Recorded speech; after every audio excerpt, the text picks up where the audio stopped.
আসসালামু আলাইকুম। ভাইজান, আপনি যদি অনুমতি দেন সেই ক্ষেত্রে আপনার সঙ্গে একটু কথা বলতে পারি? অসংখ্য ধন্যবাদ আপনাকে কথা বলার সুযোগ করে দেওয়ার জন্য। তো ভাইজান, সর্বপ্রথমে জানতে চাচ্ছি আপনি কেমন আছেন? ভালো আছেন, আলহামদুলিল্লাহ যে আল্লাহ আপনাকে ভালো রেখেছে। তো ভাইজান, আপনার নামটা জানতে পারি?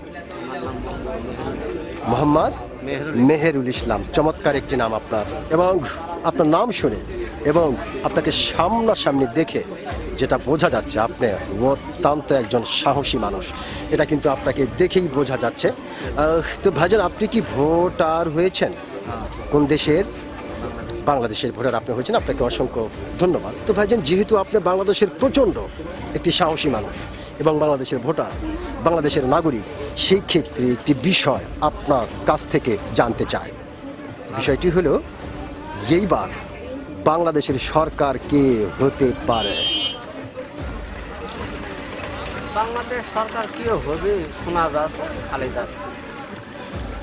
মানে আপনি যেটা শুনতে পারতেছেন সবার মুখে মুখে যে এবার আসলে খালেদা বা বিএনপি সরকার হতে পারে।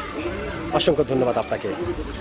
আপনি যে একজন সাহসী মানুষ, আপনি কিন্তু আপনার পরিচয় দিয়েছেন যে অবশ্যই আপনি একজন সাহসী মানুষ। যেহেতু আপনি প্রথম চান্সেই বললেন যে হয়তো এদিক ওই দিক মানুষের মুখে কথা শুনে আপনি বুঝতে পারলেন বা আপনার যে একটা আইডিয়া হলো যে এবার নির্বাচনের পরে বাংলাদেশে সরকার গঠন করবে বিএনপি। ধন্যবাদ আপনাকে।